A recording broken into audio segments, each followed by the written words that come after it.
Hello students, I am Tamanna Jain, lecturer at Shri Devi Women's Polytechnic College, Hanumangarh. I welcome all of you at our YouTube channel. आज का topic है signals and their function. Basically आज हम समझेंगे 8085 का pin diagram. इससे पहले जो हमारी पीपीटी थी वो थी प्रोग्रामिंग मॉडल ऑफ 8085. आज हम समझेंगे what is pin diagram of 8085. 8085 में कौन कौन से हम सिग्नल्स का यूज़ करते हैं और उनके फंक्शंस क्या हैं.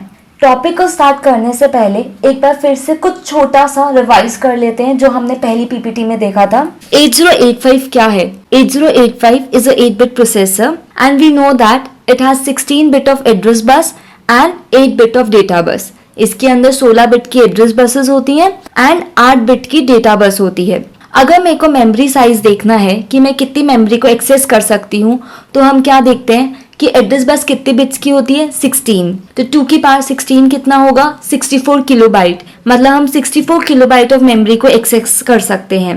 इसमें हम जो सप्लाई वोल्टेज यूज करते हैं या हम इसके लिए जो सप्लाई यूज करते हैं वो 5 वोल्ट की होती है और ये मैक्सिमम 6 मेगाहर्ट्ज की फ्रीक्वेंसी पे वर्क करता है. डेटा बस इसमें 8 बिट्स की है. वो बताता है कि आप आईओ एड्रेसेस जो यूज करते हो कितने बिट का यूज कर सकते हो. हम इसमें 8 बिट का आईओ एड्रेस यूज कर सकते हैं. अगर हमको जानना हो कि इसमें कितने इनपुट पोर्ट्स हैं और कितने आउटपुट पोर्ट्स हैं तो वो जानने का तरीका क्या है. डेटा बस कितने बिट्स की है 8. 2 की पावर 8 इज इक्वल टू 256. मतलब हमारे पास 256 ही इनपुट पोर्ट्स हैं एंड 256 ही आउटपुट पोर्ट्स हैं. नेक्स्ट हम देखते हैं फंक्शनल पिन डायग्राम. मतलब हमने यहाँ पिन डायग्राम ले रखा है और हर पिन डायग्राम की पिन्स को हमने अलग अलग कैटेगरीज के अंदर कैटेगराइज किया हुआ है. जैसे कि आप देख सकते हैं आपके लेफ्ट हैंड साइड पे serial IO ports. Serial IO ports के अंदर हमने 2 पिन्स को ले रखा है एसआईडी एंड एसओडी. दूसरी है एक्सटर्नल इनिशिएटेड सिग्नल्स. इसके अंदर आता है trap, RST 7.5, RST 6.5, RST 5.5, INTR, ready, hold, reset in. वैसे ही एक्सटर्नल सिग्नल्स जो होते हैं एक्नॉलेजमेंट वाले वो है INTA बार एंड HLDA.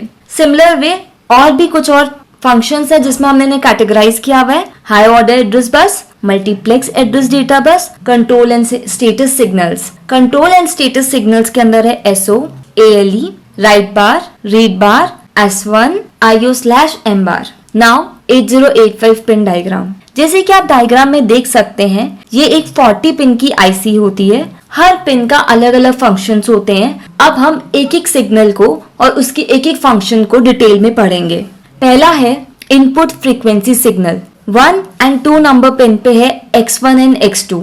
ये 2 क्लॉक इनपुट सिग्नल्स हैं जो एक क्रिस्टल ऑसिलेटर के अक्रॉस लगे हुए होते हैं. या आप कह सकते हो ये क्रिस्टल ऑसिलेटर्स की 2 पिन है. ये पिन्स बेसिकली क्या करती है, ये आपको 6 मेगाहर्ट्ज की फ्रीक्वेंसी प्रोवाइड करती है. अगर माइक्रो प्रोसेसर को ऑपरेशन के लिए 3 मेगाहर्ट्ज की फ्रीक्वेंसी चाहिए तो ये 2 पिन्स मिलके क्रिस्टल ऑसिलेटर की फ्रीक्वेंसी को जो 6 मेगाहर्ट्ज है उसको 2 इक्वल पार्ट्स में डिवाइड करती है. मतलब 6 मेगाहर्ट्ज को 2 इक्वल पार्ट में हम डिवाइड कर देंगे. मतलब 3 मेगाहर्ट्ज फ्रीक्वेंसी एक तरफ, दूसरी 3 मेगाहर्ट्ज फ्रीक्वेंसी एक तरफ. पहली 3 मेगाहर्ट्ज की जो फ्रीक्वेंसी है उसको प्रोसेसर यूज कर लेगा ऑपरेशंस के लिए एंड जो सेकंड पार्ट जो रह गया है रिमेनिंग 3 मेगाहर्ट्ज की फ्रीक्वेंसी है उसको वो सिंक्रोनाइज करने के लिए यूज कर लेगा. Next is system reset indicator signal.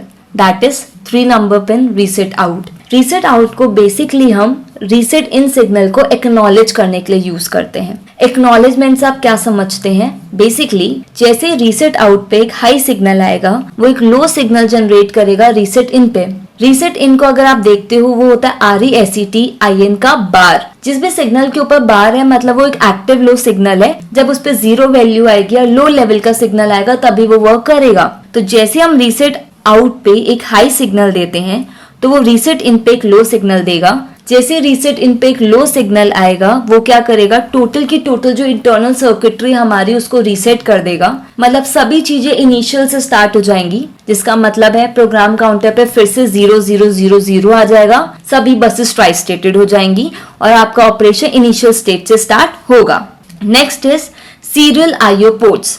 Serial IO ports के अंदर 2 पिन्स का आप यूज कर रहे हो SOD and SID.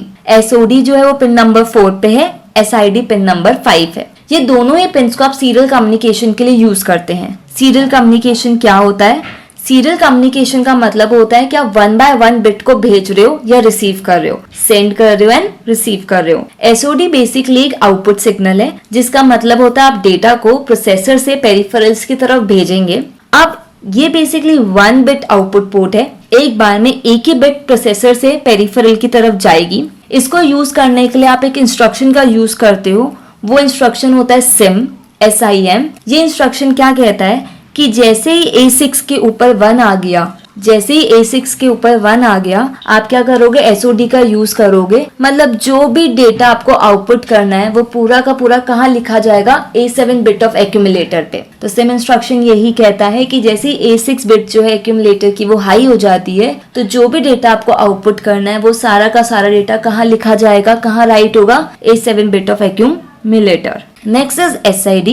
SID is pin number 5, serial input data. नाम बता रहा है सीरियल कम्युनिकेशन का यूज हो रहा है और डेटा को हम इनपुट ले रहे हैं, पेरिफेरल से डेटा प्रोसेसर तक आ रहा है। इसके लिए जो आप इंस्ट्रक्शन यूज करते हो रिम होता है, RIM।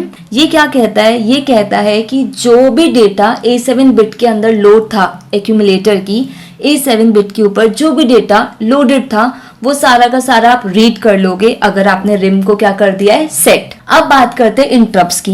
इंटरप्ट्स क्यों देख रहे हैं? अगर आप ये देखें तो पता चलेगा कि जो 6, 7, 8, 9, 10 पिन्स हैं, that is externally initiated signals, ये बेसिकली इंटरप्ट्स हैं। तो इन पिन्स को समझने से पहले आपको ये पता होना चाहिए कि एक इंटरप्ट क्या होता है। तो बात करते हैं इंटरप्ट्स क्या होते हैं। इंटरप्ट नाम बता रहा है कि वो क्या कर रहा है। इंटरप्ट आने का मतलब होता है डेली लैंग्वेज में कि आपका काम रुक गया। सेम चीज वही यहाँ माइक्रो प्रोसेसर में हो रही है कि जब भी कोई इंटरप्ट आता है तो आपका काम रुक जाता है, मतलब प्रोसेसर का काम रुक जाएगा और जो भी इंटरप्ट आया है प्रोसेसर को उसको लेना पड़ेगा। कैसे होता है वो समझ लेते हैं। आपको पता है आपके पास यहाँ पे एक प्रोग्राम काउंटर होता है। प्रोग्राम काउंटर क्या बताता है? जो भी नेक्स्ट इंस्ट्रक्शन आपको करना है उसका एड्रेस कहाँ से मिलता है? प्रोग्राम काउंटर से। अब क्या होता है, आपका प्रोसेसर नॉर्मल वर्क कर रहा है, इतने में कोई इंटरप्ट आ गया। जैसे इंटरप्ट आया तो प्रोग्राम काउंटर क्या करेगा? मतलब इंटरप्ट आते ही आपका प्रोग्राम रुक जाता है, प्रोसेसर अपना काम छोड़ देता है और वो क्या करेगा? प्रोग्राम काउंटर के अंदर जो भी एड्रेस था वो पूरा का पूरा एड्रेस कहाँ जाके स्टोर कर देगा? स्टैक में। और अब प्रोग्राम काउंटर एक नया एड्रेस बताएगा। वो किसका एड्रेस बताएगा? जो इंटरप्ट आया है वो उसका एड्रेस बताएगा कि अब आपको इस लोकेशन पे जाना है और वो काम करना है। तो इंटरप्ट बेसिकली क्या करते हैं? आपके प्रोग्राम को होल्ड कर देते हैं, प्रोसेसर की वर्किंग को रोक देते हैं और वो क्या कहते हैं? वो कहते हैं कि आपका काम रुक गया है, प्रोग्राम काउंटर का जो भी एड्रेस था वो स्टैक में आ गया है और अब प्रोग्राम काउंटर एक न्यू एड्रेस रखेगा। वो एड्रेस किसका होता है? इंटरप्ट्स का। अब इंटरप्ट्स को आपने अलग अलग तरीके से कैटेगराइज किया हुआ है या क्लासिफाई किया हुआ है। एक तरह के इंटरप्ट्स होते हैं maskable interrupts and non maskable interrupts. नाम बता रहा है, मास्केबल मतलब जिसको मैं छुपा सकती हूँ, नॉन मास्केबल मतलब जिसको मैं छुपा नहीं सकती। तो प्रोसेसर की लैंग्वेज में क्या होता है? नॉन मास्केबल इंटरप्ट्स वो होते हैं जिनको मैं डिसेबल नहीं कर सकती, जिसको मैं डिले नहीं कर सकती, जिसको मैं इग्नोर नहीं कर सकती। अगर वो आ गए तो उनको अटेंड करना इंपॉर्टेंट है। जबकि मास्केबल इंटरप्ट्स वो होते हैं जिनको मैं डिले कर सकती हूँ, जिनको मैं इंटरप्ट कर सकती हूँ, जिनको मैं इग्नोर कर सकती हूँ। मतलब मैं बहुत इंपॉर्टेंट काम कर रही हूँ और अगर कोई इन केस इस टाइम मास्केबल इंटरप्ट आता है तो इट्स नॉट नेसेसरी कि मैं उस इंटरप्ट को लूं, प्रोसेसर उस इंटरप्ट को ले। ये कैसे पॉसिबल है? आपके पास दो इंस्ट्रक्शंस होते हैं, EI enable the interrupt, DI disable the interrupt. कोई इंटरप्ट आया है और आप माइक्रो प्रोसेसर फ्री है, वो इंटरप्ट को एक्सेप्ट कर सकता है, तब तो वो क्या कर देगा? EI को set, enable the interrupt। In a similar way, suppose कोई काम प्रोसेसर कर रहा है और इंटरप्ट आ गया जो मास्केबल है, पर मैं अभी processor is doing very important work, उसको मास्क नहीं करना, तो वो क्या करेगा? इंटरप्ट अगर उसको नहीं लेना तो वो क्या करेगा? उसको डिसेबल कर देगा, मतलब वो DI को क्या कर देगा? सेट कर देगा। एक और तरीके से हम कैटेगराइज कर सकते हैं इंटरप्ट्स को, जो है vectored interrupts, non vectored interrupts. Vectored interrupts का मतलब होता है वो इंटरप्ट्स जिनकी फिक्स लोकेशन होती है, फिक्स एड्रेस होता है। जब भी वो इंटरप्ट आएगा तो उसी के एड्रेस पे आप जाओगे एंड वो एड्रेस फिक्स है। जबकि नॉन वेक्टर्ड इंटरप्ट्स वो होते हैं जिनका एड्रेस फिक्स नहीं रहता, उसका एड्रेस कुछ भी हो सकता है। अनदर कैटेगरी जिसके अंदर आपने इंटरप्ट्स को क्लासिफाई किया हुआ है वो है positive edge triggered and level triggered. Positive edge sensitive interrupt आप क्या समझते हैं? ये वो इंटरप्ट होते हैं जैसे वो आएगा तो ये आपकी बिट जो होती है वो हाई हो जाती है और वो अपने आप लो हो जाती है। मतलब वो वेट नहीं करता कि जब तक नेक्स्ट इंटरप्ट आ रहा है मैं हाई ही रहूं, वो अपने आप लो हो जाएगा। जबकि लेवल ट्रिगर्ड इंटरप्ट्स में क्या होता है, वो एक बार हाई हो जाते हैं और वो कब तक हाई रहता है, जब तक आपके पास कोई नेक्स्ट इंटरप्ट नहीं आता। एक्सटर्नली इनिशिएटेड सिग्नल्स, सबसे पहले है ट्रैप। ट्रैप जो होता है इसकी हाईएस्ट प्रायोरिटी होती है। ये एक नॉन मास्केबल वेक्टर्ड इंटरप्ट है। नॉन मास्केबल का मतलब है कि अगर ये आया है तो मैं इसको इग्नोर नहीं कर सकती, मैं इसको डिले नहीं कर सकती, इसको लेना इम्पोर्टेंट है। वेक्टर्ड का मतलब होता है इसका एक फिक्स एड्रेस है, वो एड्रेस कितना है 0024H, हाईएस्ट प्रायोरिटी रखता है। जैसे ये इंटरप्ट आएगा तो प्रोग्राम काउंटर के अंदर जो भी वैल्यू थी, जो भी एड्रेस था, वो स्टैक में आ जाएगा। अब प्रोग्राम काउंटर नया एड्रेस बताएगा। किसका एड्रेस बताएगा? ट्रैप का। एंड ट्रैप का एड्रेस क्या होता है 0024H, मतलब 0024H कहाँ आ गया?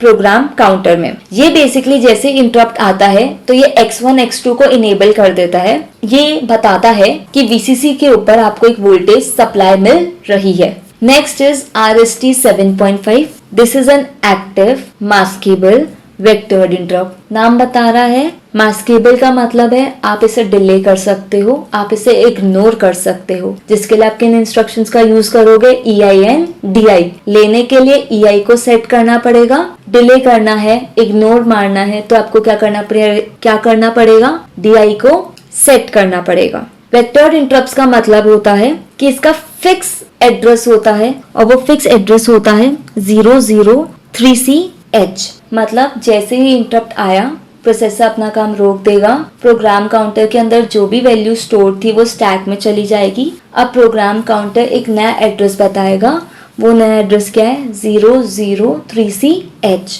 RST 6.5, सबसे हाईएस्ट प्रायोरिटी थी ट्रैप की, फिर होती है 7.5 की, फिर होती है 6.5 की और फिर होती है 5.5 की। मतलब RST 6.5 जो है उसकी थर्ड हाईएस्ट प्रायोरिटी है ट्रैप के बाद। देख ही रहे हैं, ट्रैप की सबसे ज्यादा थी, फिर RST 7.5, फिर 6.5, फिर 5.5। ये भी एक मास्केबल वेक्टर्ड इंटरप्ट है। मास्केबल का मतलब है आप इसे इग्नोर कर सकते हैं, डिले कर सकते हैं। किसके थ्रू? EI DI इंस्ट्रक्शंस के थ्रू। वेक्टर्ड का मतलब है इसका फिक्स एड्रेस होता है जो कितना है 0034H।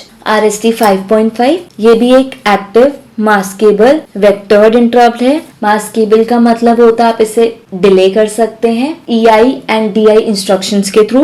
वेक्टर्ड का मतलब होता है कि इसका एक फिक्स एड्रेस होता है जो है 002CH। ये जो इंटरप्ट होता है इसकी फोर्थ हाईएस्ट प्रायोरिटी होती है। इसके लिए आप क्या करोगे? मतलब ट्रैप सबसे ज्यादा, फिर 7.5, फिर 6.5, फिर 5.5। Next is INTR।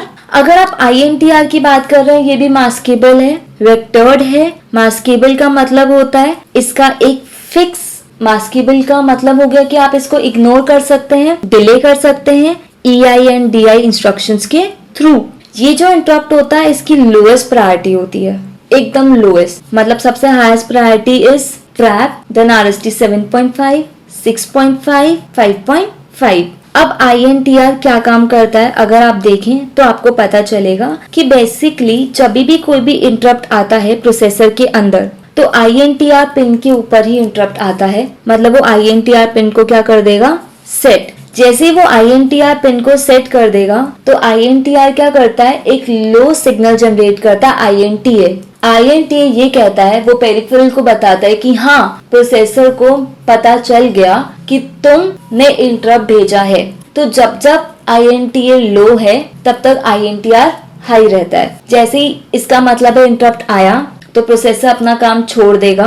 Program counter के अंदर जो भी वैल्यू स्टोर थी वो स्टैक में चली गई, मतलब एड्रेस जो था वो स्टैक में आ गया। अब प्रोग्राम काउंटर जो है वो बेसिकली आपके पास एक न्यू एड्रेस बताएगा।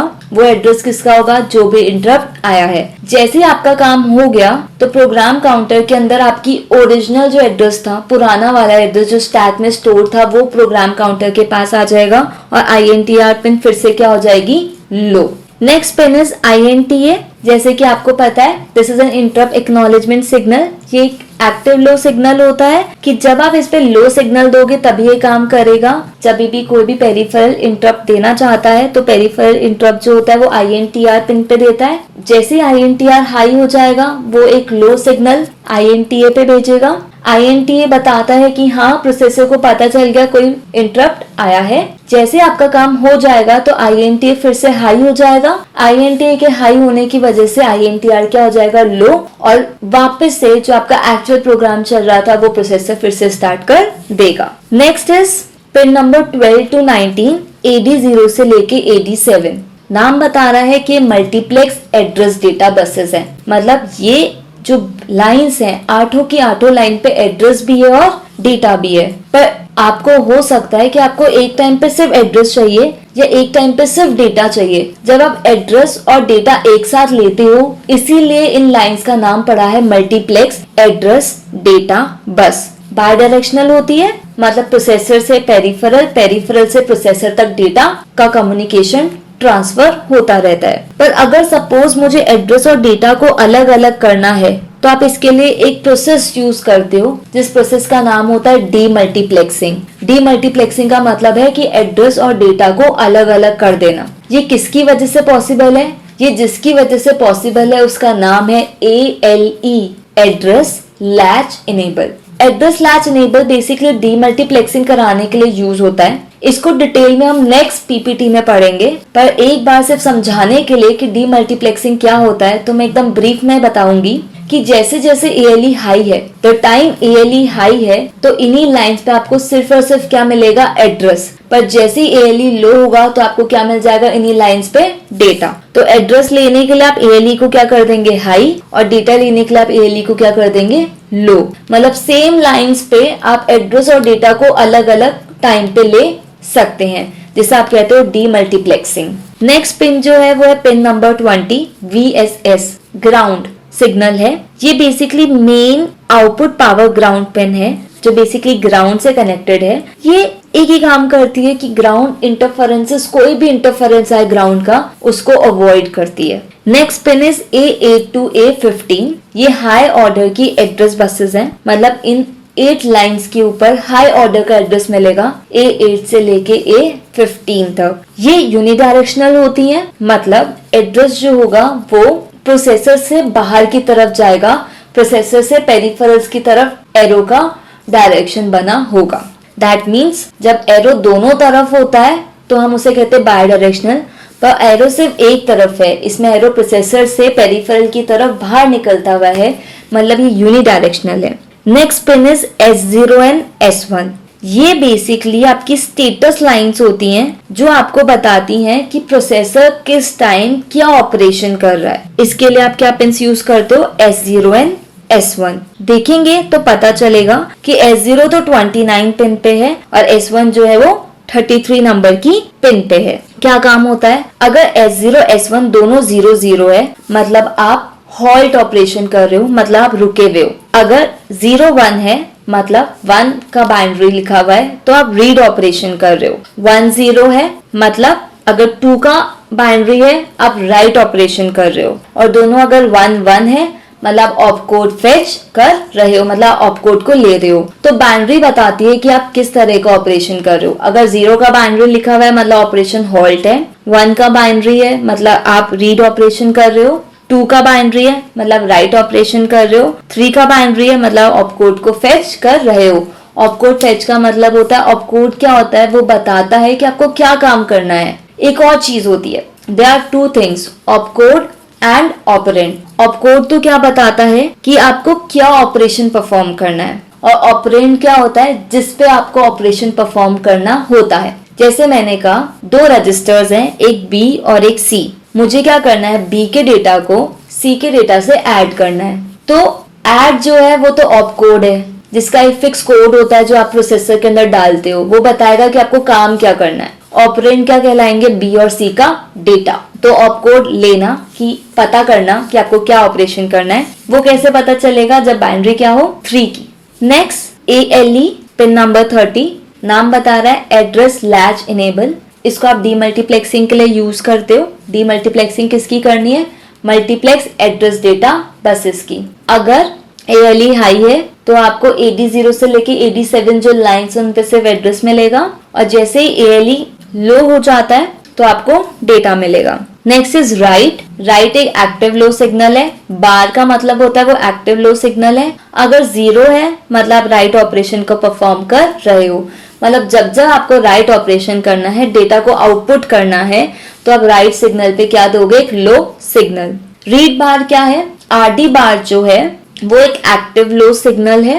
एक्टिव लो का मतलब क्या हुआ कि जब जब मुझे रीड ऑपरेशन करना है, मुझे डेटा को इनपुट कराना है प्रोसेसर के अंदर, तो मुझे इस पिन को 0 देना पड़ेगा, लो सिग्नल देना पड़ेगा। नेक्स्ट इज IO/M बार। ये बताता है कि जो आप ऑपरेशन कर रहे हो वो इनपुट आउटपुट से रिलेटेड है या मेमोरी से। अगर इस पिन पे हाई सिग्नल है, मतलब पिन के ऊपर 1 नंबर है, इसका मतलब है कि आप जो भी ऑपरेशन कर रहे हो वो इनपुट और आउटपुट से रिलेटेड है। और अगर इसी पिन पे एक 0 सिग्नल है, लो सिग्नल है, इसका मतलब कि जो भी ऑपरेशन हो रहा है वो मेमोरी से रिलेटेड है। तो पता करना हो कि डेटा किससे रिलेटेड है, मतलब इनपुट आउटपुट से है या मेमोरी से। Next is ready signal, pin number 35। Ready signal basically क्यों यूज करता है?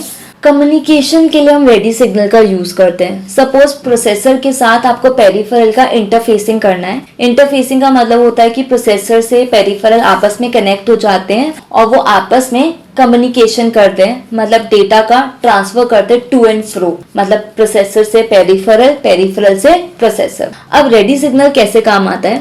बेसिकली प्रोसेसर की स्पीड तो होती है बहुत ज्यादा फास्ट, पर पेरिफेरल की स्पीड इतनी फास्ट नहीं होती। तो जब तक स्पीड मैच नहीं होती, दोनों के बीच में कम्युनिकेशन पॉसिबल नहीं है। तो द टाइम पेरिफेरल की स्पीड प्रोसेसर की स्पीड को मैच नहीं कर पाती, रेडी पे क्या लेता है, लो सिग्नल। जिस टाइम प्रोसेसर पेरिफेरल की स्पीड से मैच कर लेता है और वो तैयार हो जाता है कि हाँ मैं रेडी हूँ, मैं सिग्नल ट्रांसमिट करने को तैयार हूँ, सिग्नल को ट्रांसफर करने को तैयार हूँ, तो वो प्रोसेसर को क्या भेजता है, रेडी सिग्नल।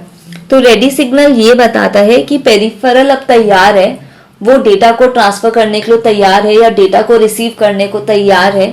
और उसके बाद जैसे ही रेडी सिग्नल पे एक हाई सिग्नल आता है, प्रोसेसर से पेरिफेरल तक और पेरिफेरल से प्रोसेसर तक कम्युनिकेशन स्टार्ट हो जाता है, मतलब सिग्नल को सेंड भी कर सकते हैं और सिग्नल को रिसीव भी कर सकते हैं। Next is reset in.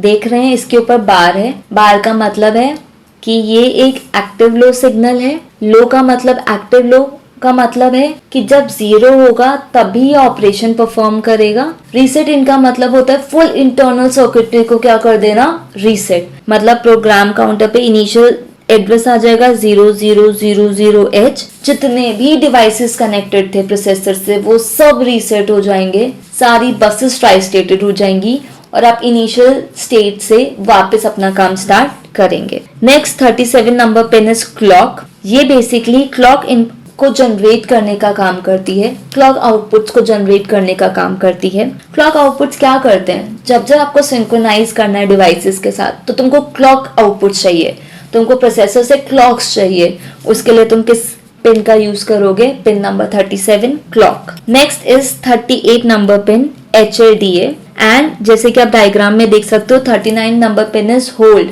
HLDA and hold both use for DMA। DMA stands for direct memory access. ये क्या काम करता है अगर आप इसको समझने की कोशिश करें? बेसिकली DMA में वो ये कहता है, पेरिफेरल प्रोसेसर को कहता है कि तुम्हारे पास जितनी भी बसेस का रोल था, जो भी बसेस का कंट्रोल है वो तुम छोड़ दो और बसेस का कंट्रोल किसको दे दो, DMA को। और DMA फिर क्या करेगा, खुद से और मेमोरी से डायरेक्ट इंटरफेसिंग करेगा, वो सीधे कम्युनिकेशन करने की कोशिश करेगा। तो वो कैसे करता है? बेसिकली जो DMA है वो एक होल्ड सिग्नल भेजता है प्रोसेसर को। होल्ड का मतलब है कि तुम रुक जाओ, वो प्रोसेसर को कहता है तुम रुक जाओ और सारी की सारी बसेस का कंट्रोल छोड़ दो और बसेस का कंट्रोल किसको दे दो, मुझको, DMA को। द टाइम प्रोसेसर सोचता है कि ठीक है चलो मैंने छोड़ दिया बसेस का कंट्रोल और मैं DMA को बसेस का कंट्रोल दे देता हूँ, तो वो एक एक्नॉलेजमेंट सिग्नल भेजता है DMA को कि ठीक है तुम बसेस का कंट्रोल ले लो। तो वो एक्नॉलेजमेंट सिग्नल निकालता है जिसको आप कहते हो HLDA, होल्ड एक्नॉलेजमेंट सिग्नल। तो होल्ड एंड HLDA दोनों ही DMA के लिए यूज होता है। DMA बेसिकली कहता है कि उसको डायरेक्ट मेमोरी से इंटरफेसिंग करना है, उसको प्रोसेसर को बीच में नहीं लाना, जिससे टाइम बचे, कम्युनिकेशन फटाफट हो, फास्ट हो। तब वो क्या भेजेगा, सबसे पहले DMA प्रोसेसर को क्या भेजेगा, होल्ड, कि तुम रुक जाओ और बसेस का कंट्रोल छोड़ दो। तो टाइम प्रोसेसर बसेस का कंट्रोल छोड़ देता है तो वो एक एक्नॉलेजमेंट सिग्नल भेजता है DMA को, जो होता है HLDA। HLDA आते ही हमको पता चलता है कि हाँ, प्रोसेसर ने बसेस का कंट्रोल छोड़ दिया है, अब DMA डायरेक्ट मेमोरी से कम्युनिकेशन कर सकता है। जैसे ही वो एक काम कर लेता है, वो कम्युनिकेशन कर लेता है और उसको लगता है ठीक है, अब मेरे को और बसेस का कंट्रोल नहीं चाहिए, DMA कहता है मुझे बसेस का कंट्रोल नहीं चाहिए, तो वो होल्ड को फिर से क्या कर देगा, लो। होल्ड को लो करने का मतलब है कि अब वापस से बसेस का कंट्रोल किसके पास आ गया है, प्रोसेसर के पास। Last pin is 40 number pin VCC। ये पावर सप्लाई पिन है जो 5 वोल्ट आपको प्रोवाइड करती है और आपको पता है कि प्रोसेसर कितनी सप्लाई पे वर्क करता है, 5 वोल्ट। वो आपको किसकी थ्रू मिलती है, पिन नंबर 40 VCC। तो these are 40 pins and the name of the topic was pin diagram of 8085। उत्तरी राजस्थान के हनुमानगढ़ जिला मुख्यालय से शुरू किए गए इस YouTube चैनल श्रीदेवी क्लासेस का उद्देश्य विद्यार्थियों में साइंस और इंजीनियरिंग के लिए रुचि बनाना है। अनुभवी और दक्ष अध्यापकों ने इलेक्ट्रॉनिक्स का लगभग सारा सिलेबस तैयार कर देना है। इसमें स्टैंडर्ड पाठ्य सामग्री के साथ वैज्ञानिक तरीकों से प्रयोग किया गया है। चैनल से समझ तो सुधरेगी ही, आपका समय भी बचेगा। परीक्षा से पूर्व अच्छे अंक लाने और तेज रिवीजन करने के लिए भी वीडियो का कार्य अच्छा है। हिंदी भाषा में सर्वश्रेष्ठ ई-लर्निंग मटेरियल आपके सामने पेश है। ज्ञान बांटने से बढ़ता है, इसे अपने साथियों के साथ शेयर करें। आप अच्छा पढ़ें, कामयाब बने। Happy learning.